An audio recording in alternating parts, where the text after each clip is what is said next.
મારા હસબન્ડને મોટા આંતરડાનું કેન્સર હતું. એનું ઓપરેશન થયું. પહેલો કીમો લીધો.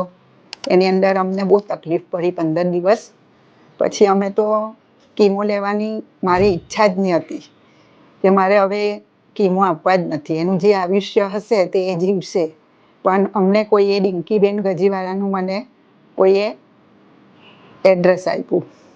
એની સાથે અમે વાત કરતાં અમને એની અંદર મારા હસબન્ડને પોતાને કોન્ફિડન્સ આવ્યો કે આજે અમે બીજા ડૉક્ટર પાસે મળ્યા તો અમને ખુશી નહીં થતી હતી, પણ તમારી સામે તમારો ફેસ જોઈને તમે જે રીતે અમારી સાથે હસતા હસતા વાત કરી તેમાં મારા હસબન્ડ કહે છે કે મારું અડધું ટેન્શન તો મારું તમારી સાથે વાત કરવાથી જ મારું ટેન્શન દૂર થઈ ગયું.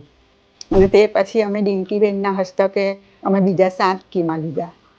ને એમાં અમને બહુ જ સારો અનુભવ થાય છે કે જે લોકો અટવાય છે કીમો લેતા કે કયા ડૉક્ટર પાસે જવું ને કઈ રીતે જવું, પણ અમારા કોન્ફિડન્સમાં તમે વિશ્વાસ રાખજો કે ડૉક્ટરની પાસે મળવું બહુ સારું છે.